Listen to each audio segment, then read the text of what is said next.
Excellent. So again, welcome to the second talk today. Not today. Welcome today to the second talk of this retreat. And for today's talk, as many of you know, when I give a retreat, I don't plan the talks out one after the other. We just see what fits in the best in your next talk. And because one of the questions which I received last night was a very important one, is the necessity or the relevance, the importance of Piti Sukha in meditation. What is it, how is it developed, and what part does it have to play in meditation?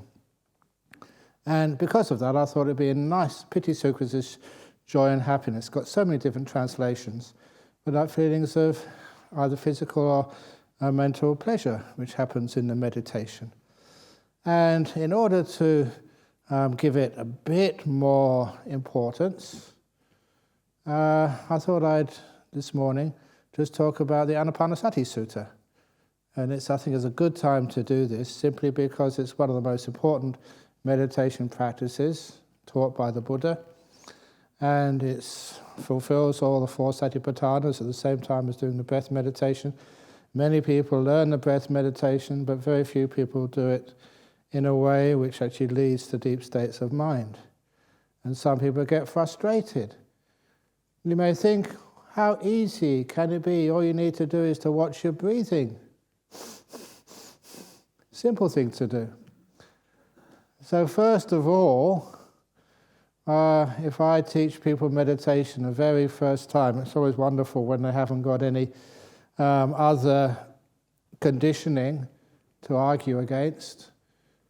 So when they're just the first time they're meditating, you tell people, just close your eyes and just watch your breath in and out 3 times, and after the third out breath, open your eyes. Simple. And they all do that, old or young, Buddhist or non-Buddhist. They close their eyes, and after 3 breaths, they open their eyes. He says, was that easy? He said, yeah, really easy. So I said, okay, now close your eyes and watch 3,000 breaths. And of course, that is different. So why is it so easy to watch just 3 breaths when you're just a total beginner? Now, first of all, it was because I never said how to watch the breath. That's the first important thing to notice. That people can be aware of their breath naturally. And if you tell people how to watch the breath, where to watch the breath, that confuses it enormously. And for those who don't know, just my experiences with early times of trying to watch my breath, that first of all, I was told to actually watch the breath at the tip of your nose, which sounds easy enough, except that I suffer from hay fever. So for some time of the year, you're watching the tip of your nose, there was no breath there. The nose was blocked. So I thought, oh, hay fever season, I can't meditate. Which is something a bit stupid there, but that's what I thought. And then I found out in another tradition, you can watch the breath by watching your abdomen go up and down with the breath. So you just watch your abdomen. I thought, wow, now I can watch the breath even when it's hay fever season. But then the trouble was that I was starting to really practice on retreats like you're doing, not eating anything in the afternoon or evening. If you watch your abdomen about 5 or 6 o'clock in the evening, you find it so close to your tummy that you're not actually watching your abdomen go down. You're going, oh, I'm hungry, oh, I want something to eat. I was a young man at the time, so that really didn't work at all. And then I overheard someone say that the Buddha never mentioned anywhere doing nose meditation or belly meditation. It was breath meditation. Watch your breath. And it's a simple thing, but even if I had hay fever, even if you were hungry, even if you were sick, you're always breathing. So just watch your breath. It's there, it's always happening, so why can't you just observe it? And this is, for me, that really helped enormously. Just watch the breath wherever it happens to be, however it happens to go in or go out. Just observe that. And because you didn't need to force the mind to watch a particular space, because you didn't try and force the breath to do this or to do that, it became much easier to watch your breathing. And this is an important part of the breath meditation. But that's actually when you get to watch the breath. Before then, for those of you who've read things like the Anapanasati Sutta, first of all, the Buddha says to go to it's not a forest, they call it aranya. But the meaning of the Pali word aranya means like a place which is like not ruled. In those days where the king, the Raja, was the one who had all the power in any of the realms in India, then that which was underneath or belonging to the Raja was called Ranya. And Aranya was beyond the control of the local government. It was like wilderness areas. It doesn't always have to be a place with trees. It can be like a desert or a mountain, or just a place which is away from the city and all the people. That is what an aranya is. But because this tradition which I'm from is from mostly Thailand or Sri Lanka or Burma, most of those wilderness areas are forests and jungles. That's why we call it forest tradition. But it's not a forest tradition, it's like a wilderness tradition, or places away from governments and lots of people. And that's its original meaning. So go to a quiet place, a nice simple place. And even the Buddha said to a root of a tree somewhere, or to an empty hut. An empty hut means like a peaceful place. And so, by all those definitions, just your hut, or your room in Jhana Grove, and this little place here qualifies as a quiet place. There's not much noise, not many people visiting, not much, or having said that, it reminds me that today there will be some noise in the morning because not today, tomorrow. We've got some sand deliveries coming, but today this is a forest retreat centre. Tomorrow it's going to be noisy. Only a little bit though, just in the morning, because I have to use the road to take some sand up to what we call Hermit's Hill, up the top of the hill. But anyway, this is a quiet enough place, it's suitable. And it's supposed to be comfortable. And in other suttas, the Buddha's always saying, go to a place where there's comfort, not too many mosquitoes or flies or noise, not too many sort of people coming and going. Later on in your life, your monk life or your nun life or your meditative life, later on you can learn just how to go to almost any place and just to be able to meditate. And for those of you who want to know one of the tricks how to do that, I always call it like creating a bubble around yourself. And a tiny little bubble. And the last time I did that was over in, there was the airport in Suvarnabhumi in Bangkok. I arrived early and the car taking me to the conference was not going to come for an hour. And they asked me, what do I want to do? Do you want to have something to eat or drink or something? I said, nah, I'll just meditate for an hour. But it's really noisy, in the concourse of an airport. People chatting on their mobile phones, announcements being made, blah, blah, blah. So in order to do that, just you create a little bubble around yourself. Just imaginary one. And you're inside. And as you go deeper inside this little bubble, inside your body and mind, it's as if the sounds, you can sort of hear them, but they become further and further away. It's like all the sounds of people talking and announcements. It's like they drifted further and further away from me. Like they were maybe 100 meters away or something. And I was inside nice and peaceful and quiet, and it didn't really matter. So later on, you can have many skillful means to create an aranya, a peaceful hut, a wilderness, around you, just by imagining it and then going inside, and it's very, very peaceful. You don't have to attend to all those noises. And what comes up now, because you'll be going home after this retreat, whereas nuns and monks were in nice monasteries. The story of this one wonderful meditator, she was in our Armadale group. She was a young woman with 2 young kids. And every time she tried to meditate, "Mummy, I need to go to potty. Mummy, Mummy, I need a glass of water. Mummy, Mummy, Mummy." And of course, if you've been a mother, you know that you have to look after your kids. And she also knew the kids didn't need the water or go to the toilet. All the kids wanted was mother's attention.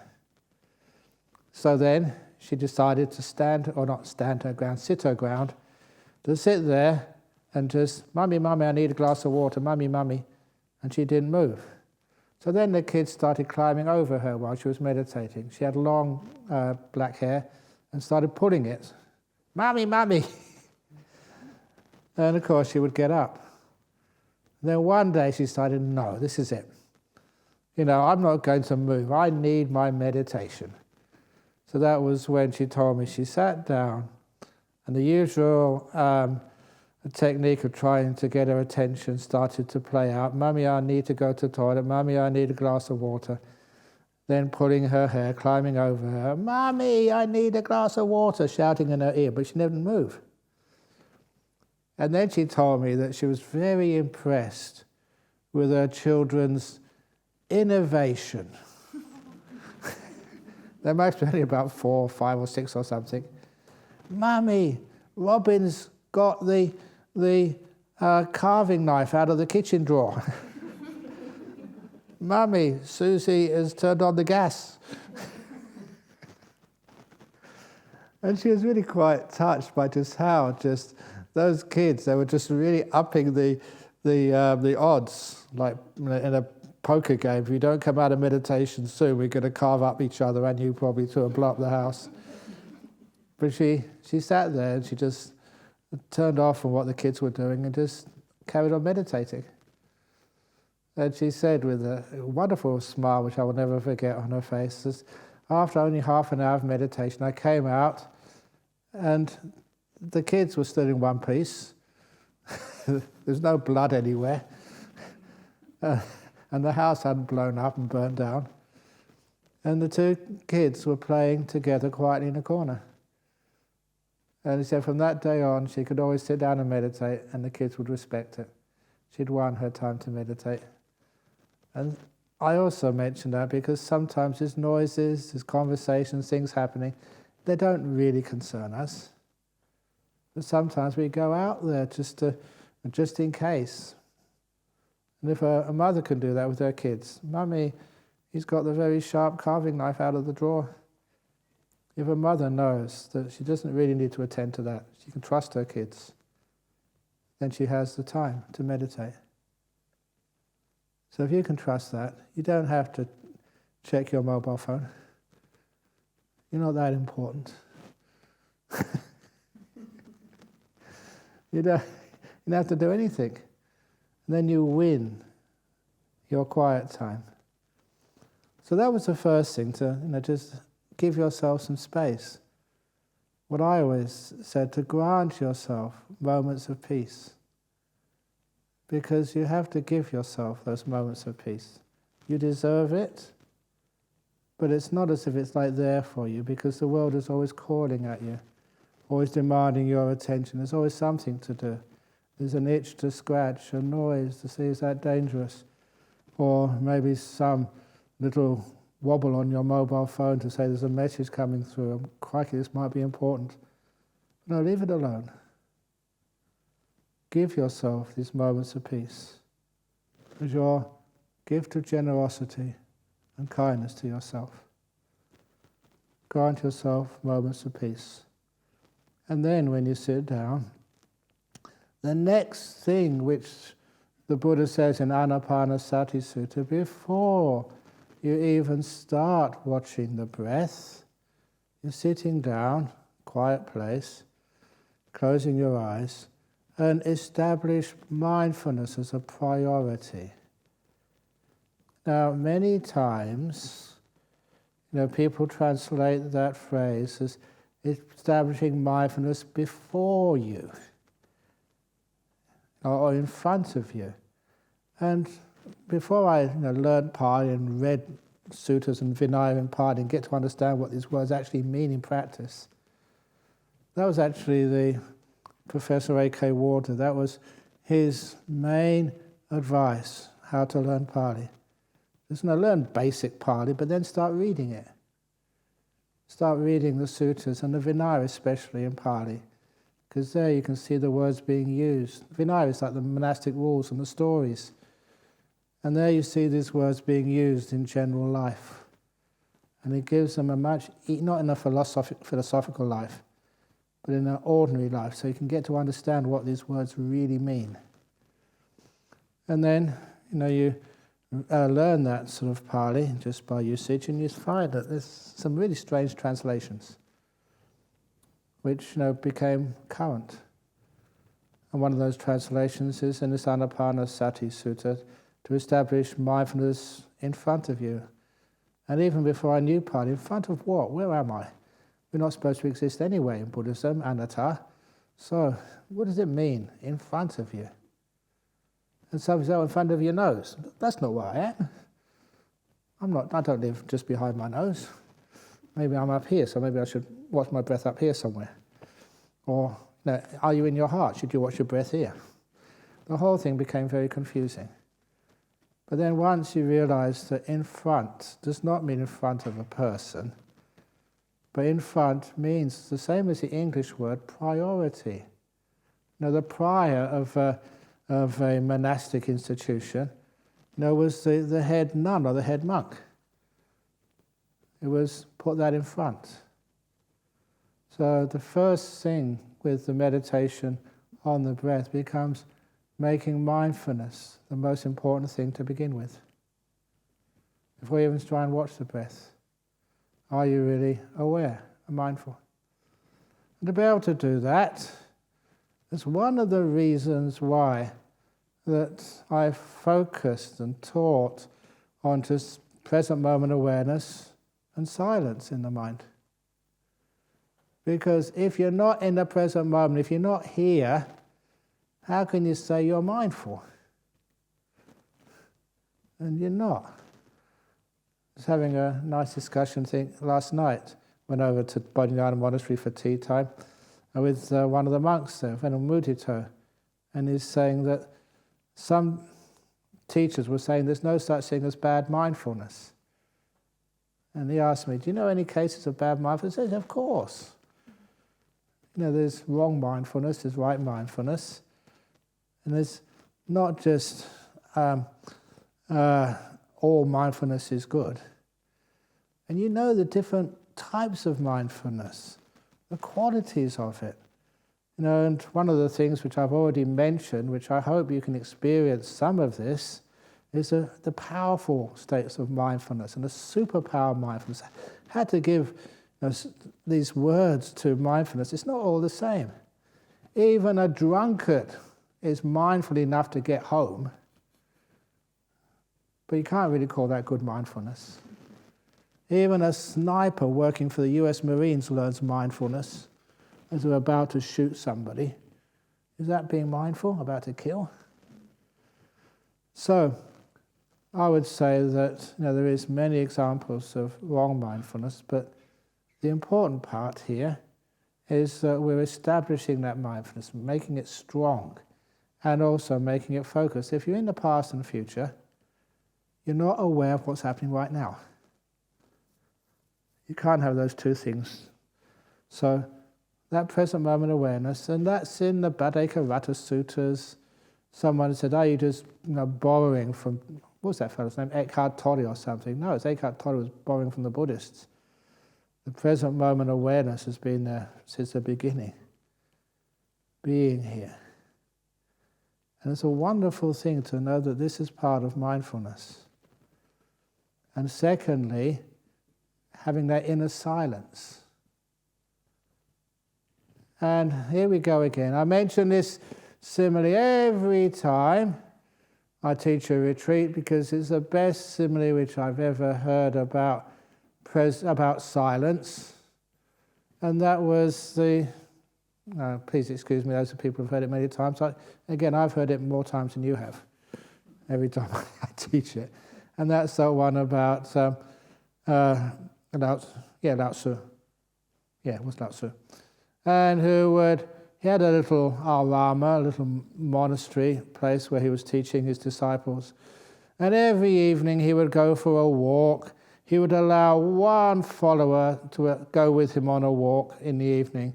As long as they kept this golden rule, they weren't allowed to talk. Had to be silence during their walk. And that evening they came to a ridge of the mountains. There was a beautiful sunset. And it was such a gorgeous sunset, the student forgot the rule and said, "Wow, what a beautiful sunset that is." And at that, the master turned around. He didn't scold him yet. You can't scold him because the master, the Lao Tzu, was supposed to be keeping his rules as well, keeping silence. It's like those 4 monks who were keeping a vow of silence. One of them sneezed. And the first monk said, "Bless you." The second monk, "You just broken your vow of silence." So, so have you. And the fourth monk said, "I'm glad I'm the only one here who can keep my vows of silence." which it's a difficult thing to keep quiet. But anyway, so Lao Tzu turned around. When he got back to the monastery where the vow ended, then he said, "That young man can never go on a walk with me ever again." So the rest of his life. It's like a life sentence. And then the other friend said, "That's a bit harsh." And during the conversation, they asked, "Well, what's wrong? What's wrong with saying what a beautiful sunset when you see one?" And at this point, Lao Tzu said these amazing words, which meant so much to me. Described it perfectly. He said, when that student said, "What a beautiful sunset," he was not watching the sunset anymore. He was watching his words. The words and the experience are different. So if you really want to see a sunset, be quiet and see it. Don't give it a description in your brain. Then you're not seeing the sunset, you're seeing the description. And another example of that, there is a very wonderful cartoonist over in Melbourne, Lunig. Got many of his cartoons, and they're not just funny, they're actually very poignant. And just one of his cartoons, on the left-hand side of the frame, only a single frame cartoon, there was a family watching their TV, and there's a picture of it must have been some nature channel, because there's a picture of a sunset on the TV screen. And they were watching it. It's a beautiful sunset on the TV screen. On the right-hand side of the cartoon, there was an open window where the sunset was actually happening. And so it was making a point. Are you going to watch the sunset on the TV? Or are you going to just move and see the real thing happening outside? But people prefer second-hand knowledge and experience, the descriptions of them, the photographs of them, rather than the bare experience of them. So to be really mindful, you have to be quiet.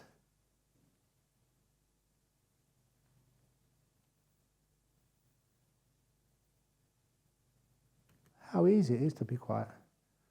To have not a thought going on in your head. That's a little trick, which is a teacher's trick, which I learned and developed, because sometimes people think, "Oh no, you have to think. You have to know. You have to give a description. You have to do something." It's the nature of the human brain. So we always think. And to prove the point to them, I said, "No, you don't." And I remember over in Singapore, they arranged like a 10-minute meditation class in the middle of the day, lunchtime, for executives. Just only 10 minutes. Quite a challenge to teach in such a short time, but that's one of the things I did. I said, "Okay, close your eyes.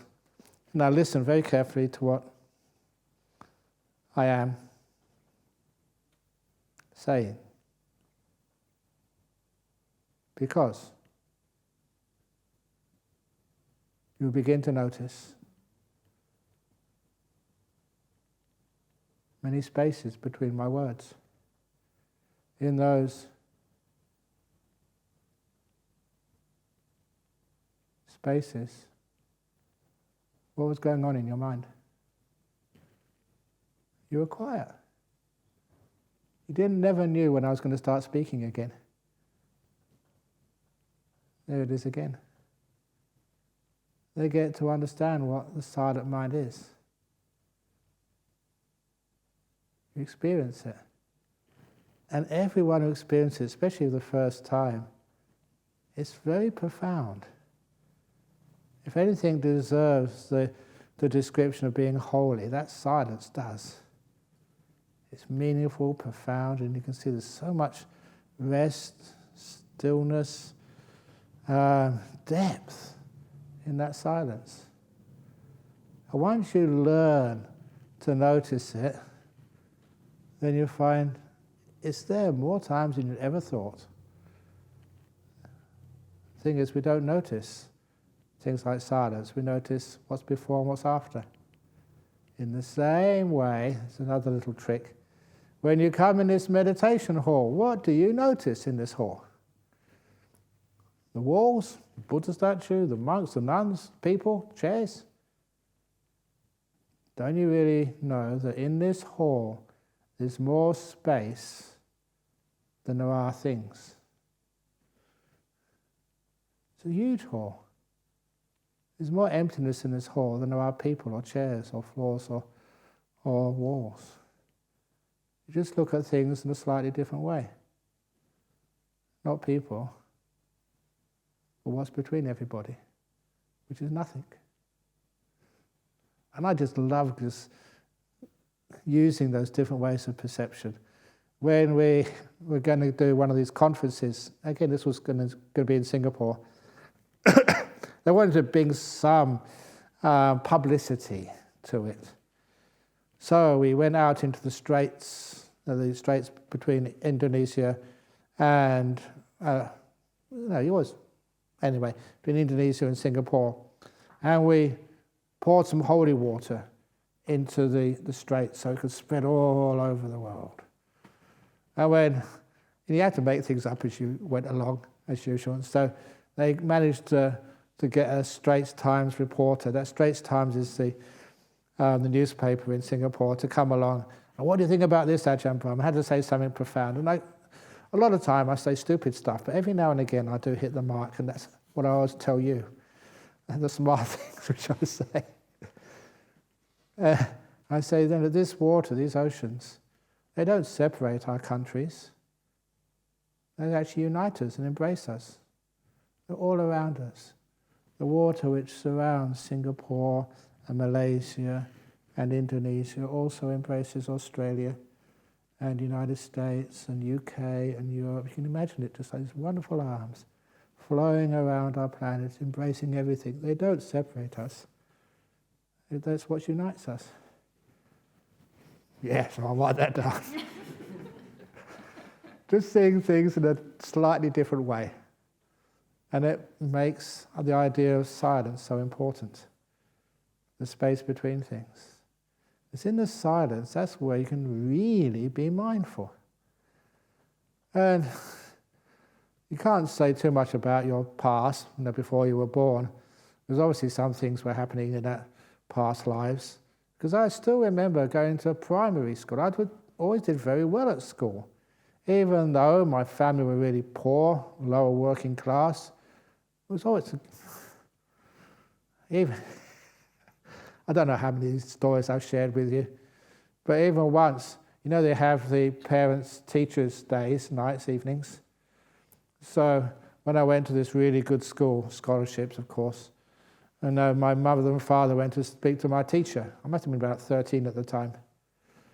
And I only found out afterwards, because the kids weren't allowed to go, that my father and my teacher almost had a fist fight. And that was really impressive, because my teacher there, he was actually blown up in a tank in the Second World War. This was the teacher. And he was a really tough guy. And my father wasn't tough, but he certainly would protect his kids at whatever cost. And what actually happened, interesting bit of psychology, that teacher was also my maths teacher, and my maths I was excelling in, and the teacher told my father for the first time, oh, your son's probably going to go to university, not just any university, probably go to Cambridge. Gave a prediction. And my father said, no, you're not going. And to understand why my father would say that is because that was not my father's world. My father wanted to protect me, so he could always have contact with me. He didn't want me to go so far away into almost like another realm of existence. That's why he said, no, my son's not going. It was challenging. It was like my teacher was taking his son away from him. And of course, my father lost. They didn't have a fist fight, but all the parents told their children, those children were my friends, they all talked about, oh, your dad, he almost beat up our teacher last night.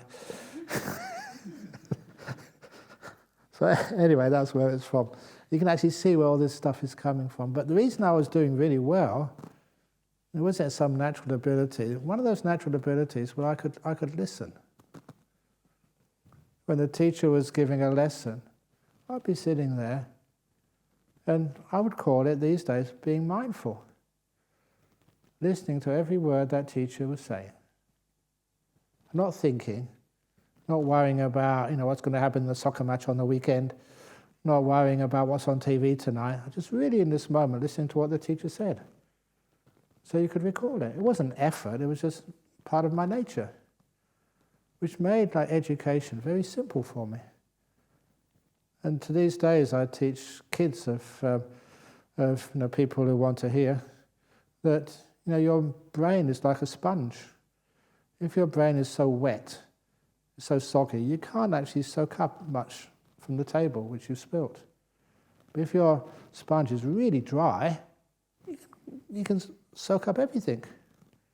It's like a mind which is not thinking, hasn't gotten into conversation, it's just there listening, full awareness. It soaks up so much.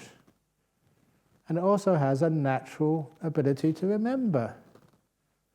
That's why the way the Buddha described mindfulness, it says you remember things said and done a long time ago. He made the connection between mindfulness and memory. And that sort of confused me for a while. What is that connection? And soon becomes quite obvious. The more aware you are, the more it's easy to record. It makes an impression in your brain, on your mind, and you can record it much more easily.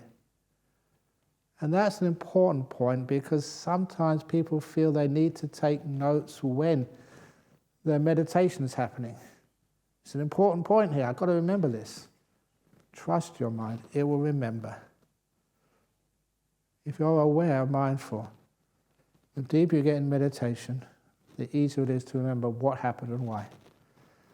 I mentioned that in passing yesterday, last night I think, that when you have a powerful experience which is negative, we call that a trauma, life-threatening.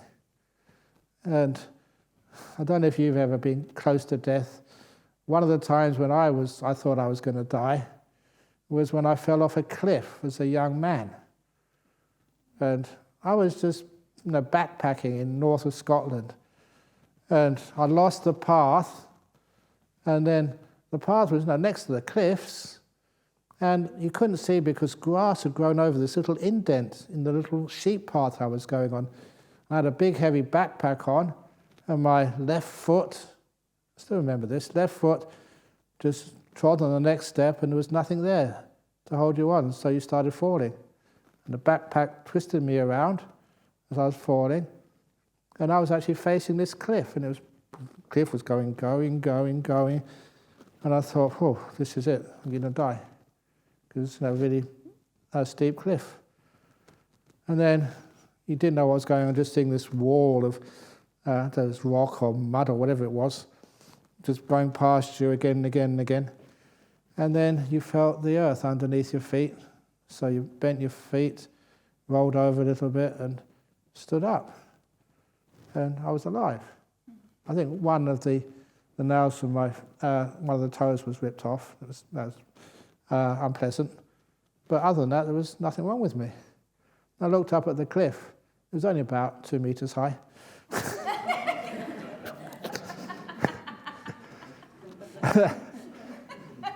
But the experience was, it was traumatic, and then time had slowed for me.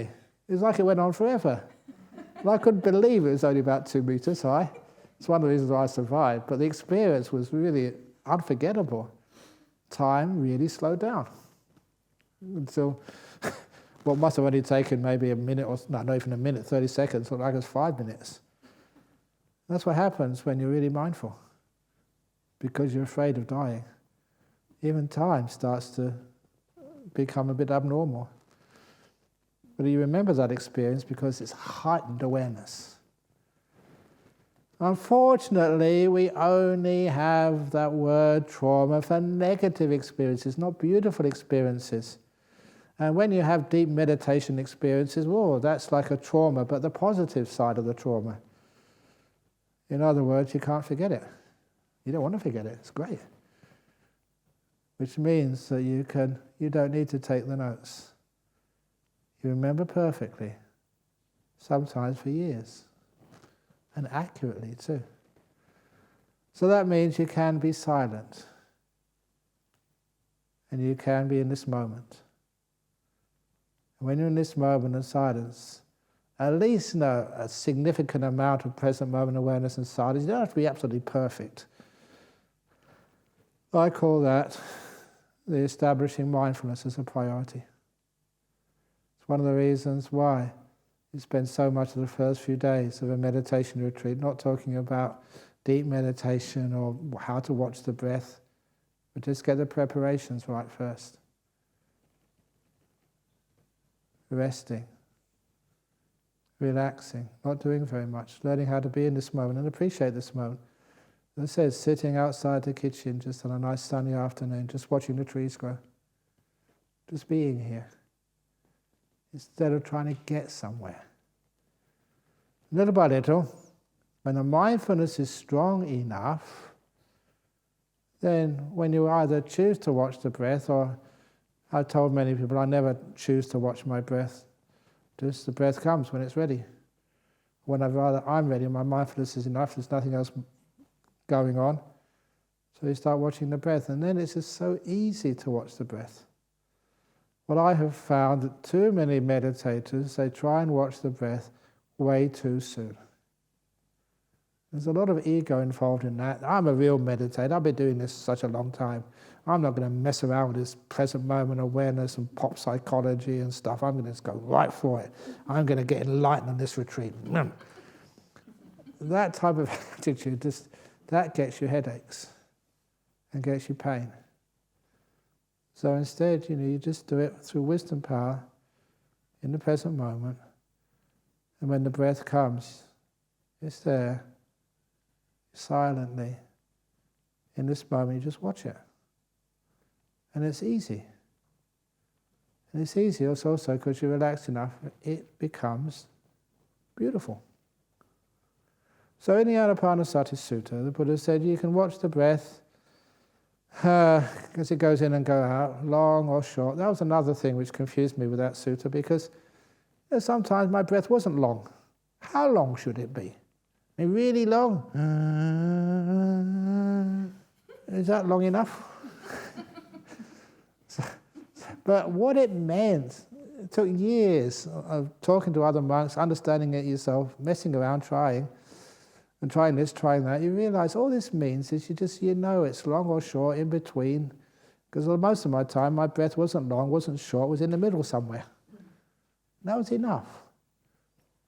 Just to give you something a bit extra to watch your breath with, instead of just watching the breath.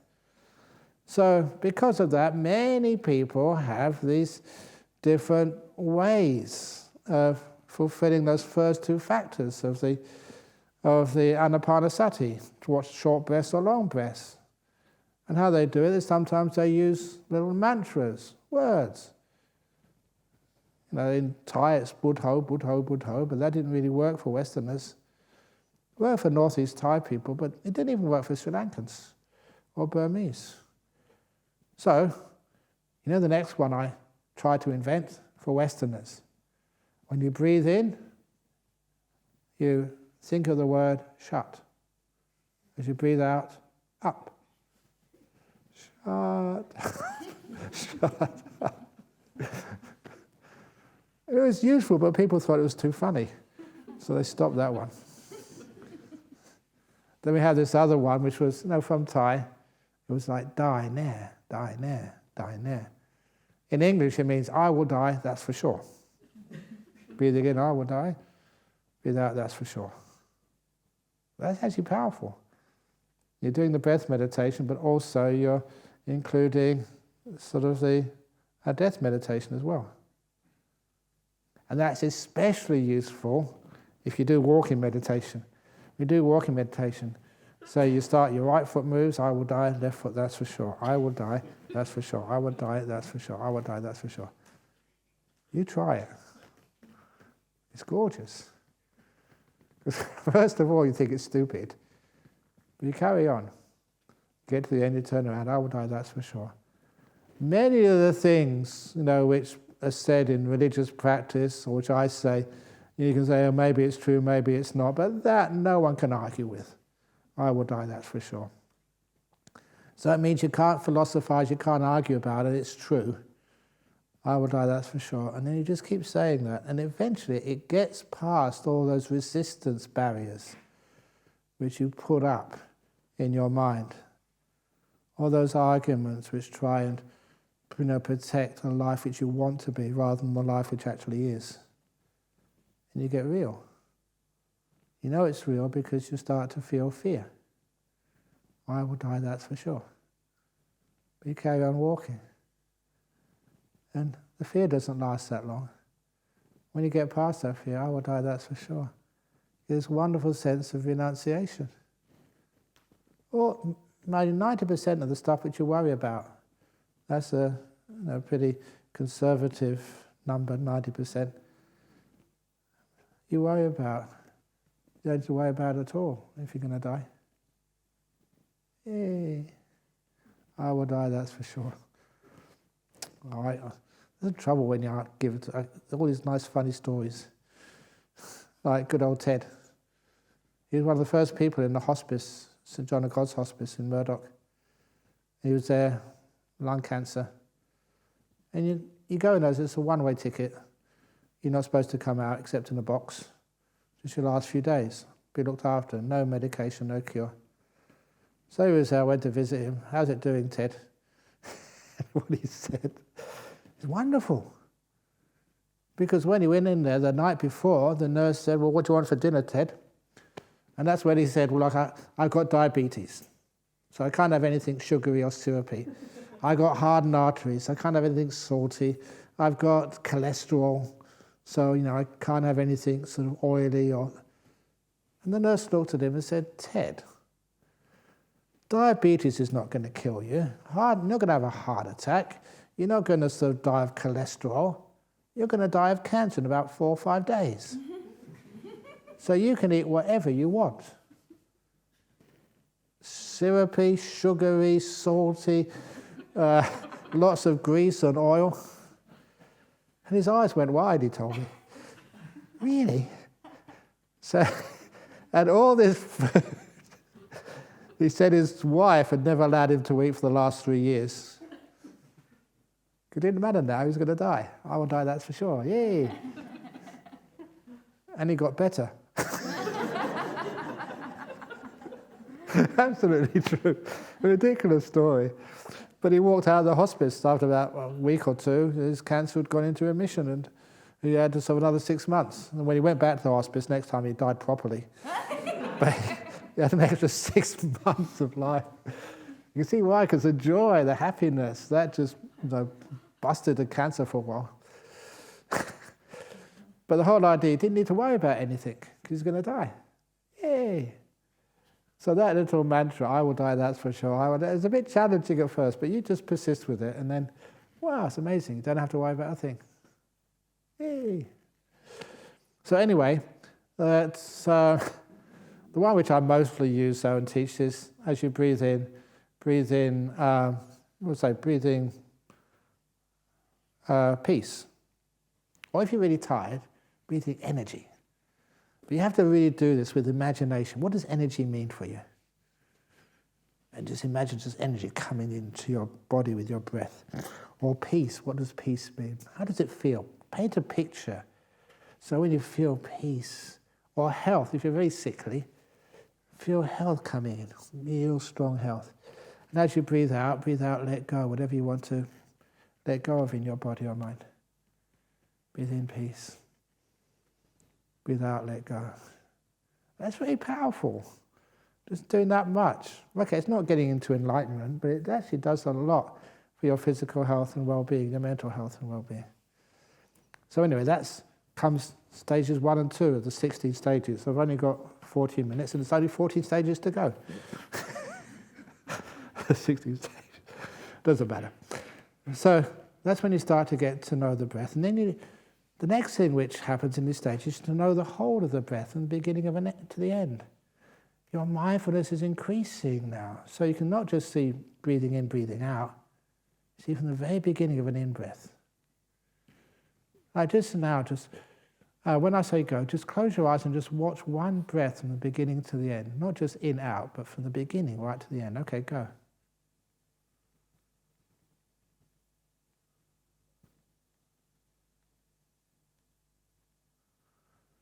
There's so many different sensations just in one breath. So as you get more mindful, you just see more of the breath. You can open your eyes now, only one breath. Stop indulging.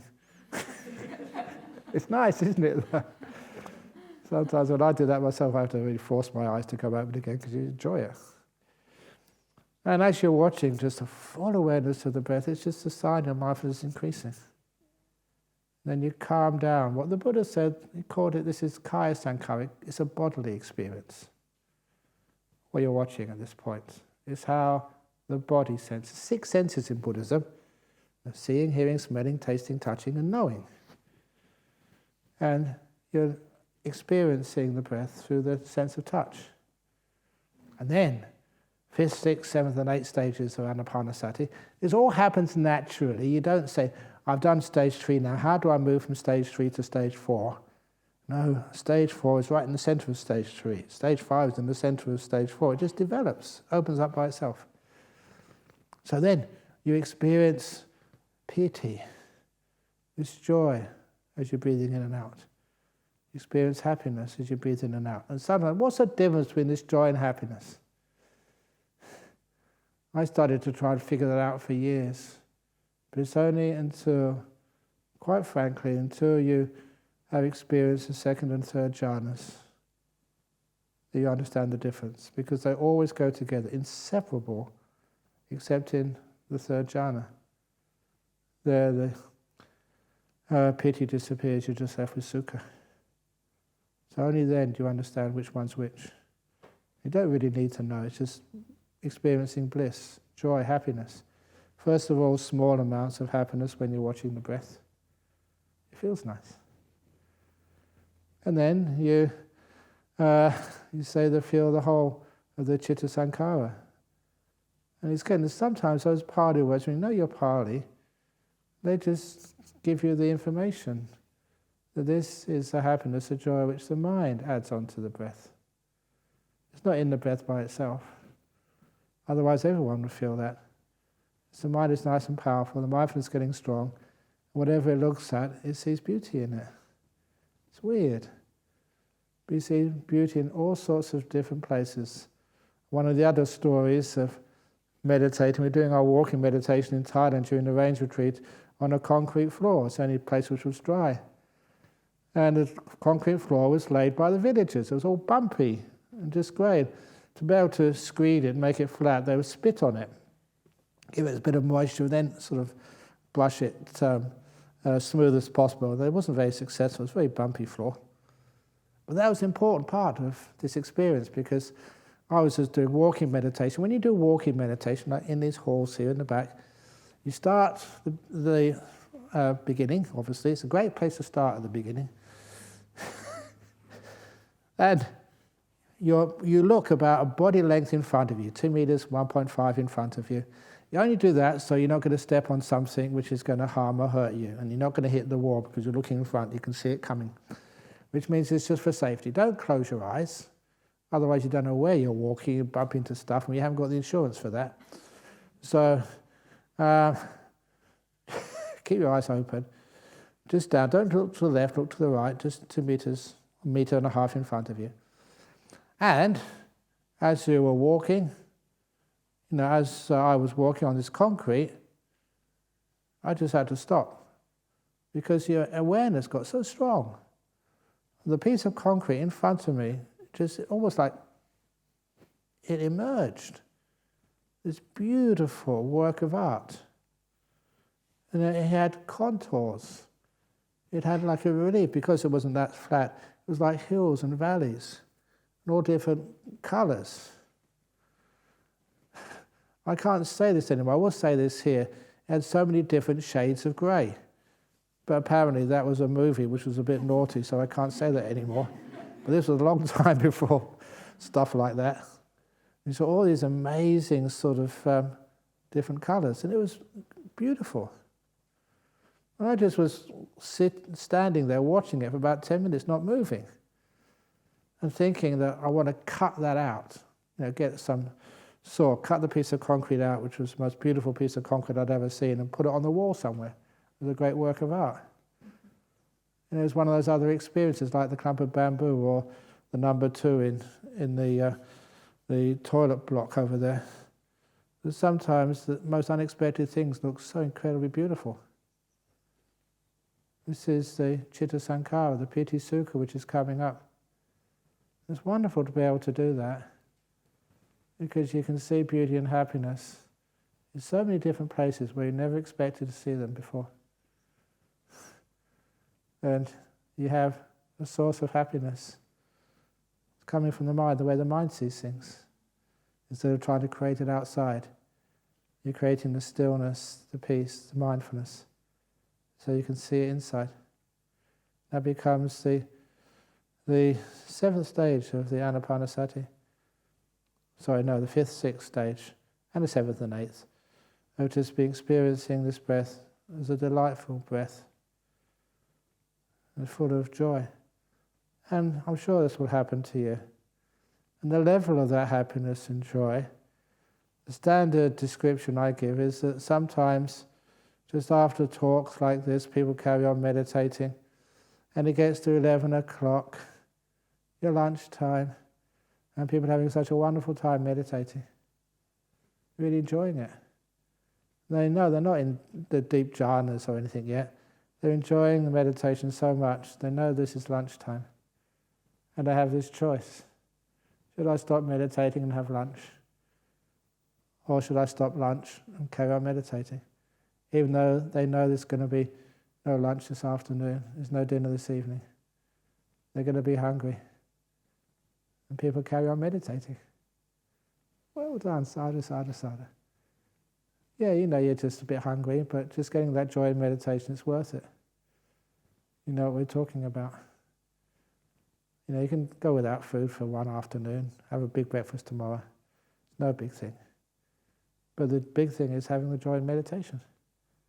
So if ever that happens, that it comes 11 o'clock, you see somebody still sitting here, and you think, oh my goodness, they've forgot it's 11 o'clock, it's lunchtime. Leave them alone. You can say to them, just lunchtime, and then just walk away. And a lot of times they know, and they're just going to happy to carry on meditating. That's the sort of happiness and joy it is. It's not extreme, but it's pretty good. And then afterwards, what happens next? I can do this. What happens next is the breath starts to disappear. And the Chitta Sankara takes over. The mind starts to manifest. It's like your 5 senses are usually dominant in your day. So the mind sense is just here, but it's not that strong at all.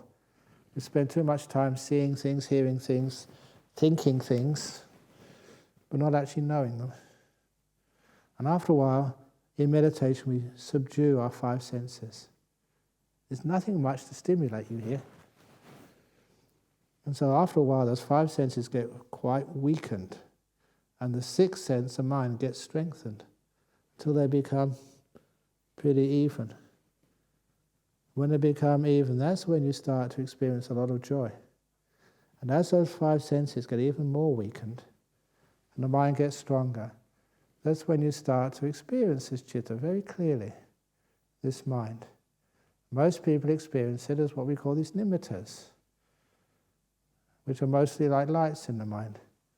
For anyone who says this is not part of the Buddha's teachings, it is. And it's you find a whole sutta talking about how to deal with nimittas in your meditation practice. It's number 128 of the Majjhima Nikaya, the Upakalesa Sutta.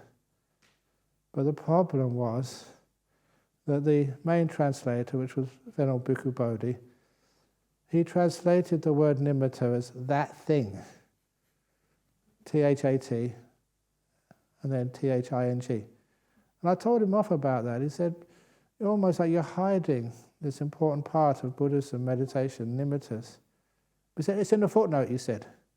And it's true, he got a footnote there. Look at the back, it means nimitta. But that's like just signing one of these contracts for a washing machine or something. And didn't you look at the footnotes? But anyway, it's there. It's part of Buddhism, part of meditation. It's experiencing the citta. The mind, this is how you experience it. And by this time, it should be really beautiful. And so these stages, you really start to, whoa, this meditation is really fun. It really blows your mind sometimes, really strong nimittas. But there's a whole talk, maybe I'll talk about nimittas tomorrow, because they're almost 3 minutes to 9.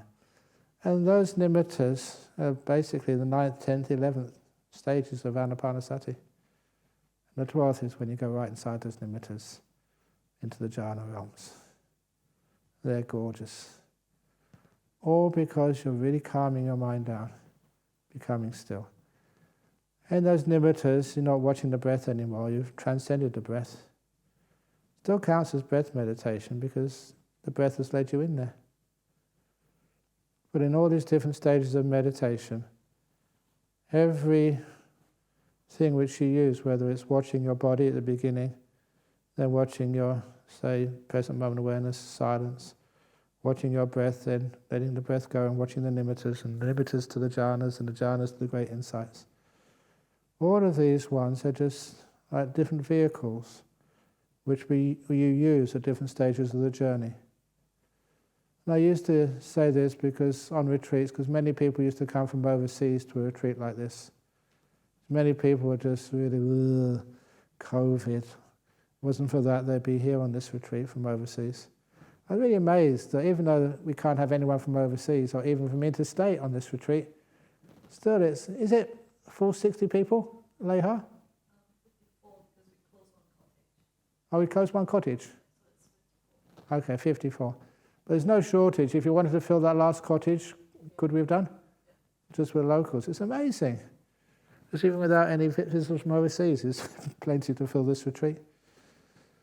Anyway, that when you start to get into those joyful states of meditation, you realize that you've had to let the previous vehicles go. So when they came from overseas, they said you had to come, say from Malaysia or from Germany in an aircraft. You can't bring the aircraft into Jhana Grove. Leave it at the airport. And from the airport you get a taxi, a car or something. And the car will take you to the car park. But you can't bring your car into this room. From the car park, you have to put your shoes on or walk here. And then you leave your shoes outside. You can't bring your shoes in here. So just a simple simile for those people, the 4 different vehicles: aircraft, car, shoes, and then bare feet. Once one vehicle has done its job, you leave it to go to something more refined. Once the breath has done its job, you leave it to go into the nimitta. And after the nimittas have done their job, you leave those to go into the jhanas. Each one has got a different purpose, more refined, and it happens naturally. So there we go. That's a talk. I will try and talk about nimittas tomorrow because it comes after this talk today, and see how it goes. But anyway, open for questions and answers this evening. And also there is interviews as well for those people who put their names down. And I have to keep it to 10 minutes each because there's always limited time. In the afternoon it's a bit easier for me, but in the morning I've got to get ready for lunch. So, here we go. Sadhu.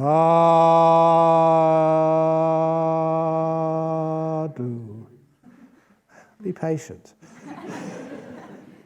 Sadhu.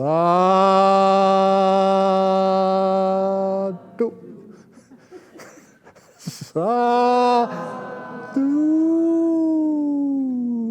Very good. Okay.